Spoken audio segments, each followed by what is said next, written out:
Good night. Put out the lights, Eliza, and tell Mrs. Pierce not to make coffee for me in the morning. I'll take tea.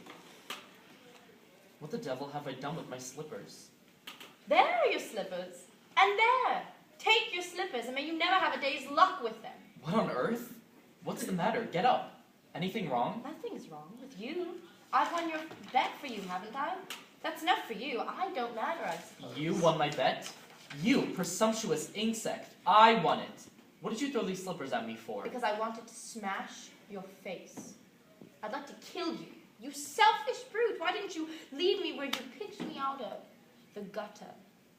You thank God it's all over and that now you can throw me back again there, do you? The creature is nervous, after all. Ah, would you? Claws in, you cat. How dare you shoot your temper to me? Sit down and be quiet. What's to become of me? What's to become of me? How the devil do I know what's to become of you? What does it matter what becomes of you? You don't care. I know you don't care. You wouldn't care if I was dead. I'm nothing to you. Not so much as them slippers. Those slippers. Those slippers. I didn't think it made any difference, no. Why have you begun going on like this? May I ask whether you complain of your treatment here? No. Has anybody behaved badly to you? Colonel Pickering, Mrs. Pierce, any of the servants? No. I presume you don't pretend that I have treated you badly. No. I'm glad to hear it. Perhaps you're tired after the strain of the day. Will you have a glass of champagne? No. Thank you. This has been coming on you for some days. I suppose it was natural for you to be anxious about the garden party, but that's over now. There's nothing more to worry about. No. Nothing more for you to worry about.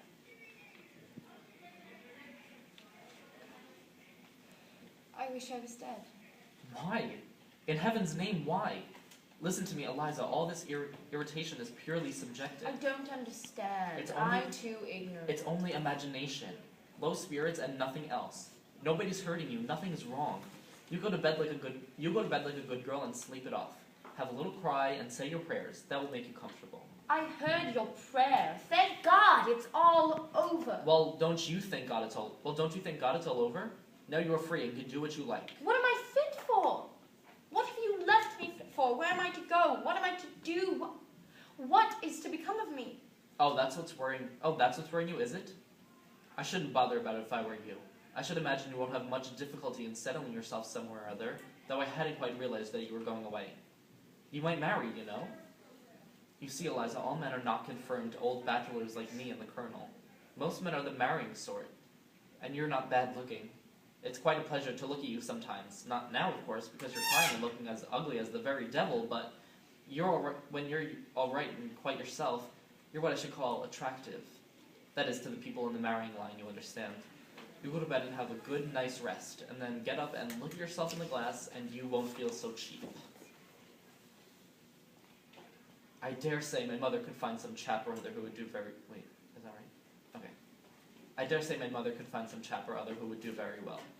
We were above that, at the corner of Tottenham Court Road. What do you mean? I sold flowers. I didn't sell myself. Now you've made a lady of me, and I'm not fit to sell anything else. I wish you'd have left me where you found me. Tosh, Eliza, don't you insult human relations by dragging all this cant about buying and selling into. You needn't marry the fellow if you don't like him. What else am I to do? Oh, lots of things. What about your old idea of a florist's shop? Pickering could set you up one. He has lots of money. He'll have to pay for all those togs you've been wearing off today, and that, with the hire of the jewelry, will make a big hole in 200 pounds. Why, 6 months ago you would have thought in the millennium to have a flower shop of your own. Come, you'll be all right. I must clear off to bed. I'm devilishly sleepy. By the way, I came down for something. I forgot what it was. Your slippers. Oh, yes, of course. You shied them at me. Before you go, sir. Eh? Do my clothes belong to me or to Colonel Pickering?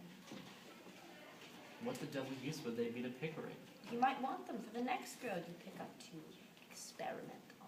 Is that the way you feel towards us? I don't want to hear anything more about that. All I want to know is whether anything belongs to me. My own clothes were burnt. But what does it matter? Why need you start bothering about that in the middle of the night? I want to know what I may take with me. I don't want to be accused of stealing. Stealing? You shouldn't have said that, Eliza. The shoe's a want of feeling. I'm That shoe's a sorry, want of I'm feeling. only a common, ignorant girl. And in my station, I have to be kept. I can't be any feelings between the likes of you and the likes of me. Please, will you tell me what belongs to me and what doesn't? You may take the whole damned houseful if you like. Except the jewels. They're hired. Will that satisfy you? Stop, please. Will you take these to your room and keep them safe? I don't want to run the risk of their being missing. Hand them over. If these belong to me instead of the jeweler, I'd ram them down your ungrateful throat. This ring isn't the jeweler's. It's the one you bought me in Brighton. I don't want it now. Don't you hit me. Hit you? You infamous creature, how dare you accuse me of such a thing? It is you who have hit me. You have wounded me to the heart. I'm glad. I've got a little of my own back anyhow. You have caused me to lose my temper, a thing that has hardly ever happened to me before. I prefer to say nothing more tonight. I am going to bed. You better leave a note for Mrs. Pierce about the coffee, for she won't be told by me. Damn Mrs. Pierce, and damn the coffee, and damn you, and damn my own folly in having lavished my hard-earned knowledge on the treasure of my regard and intimacy of a heartless gutter snipe.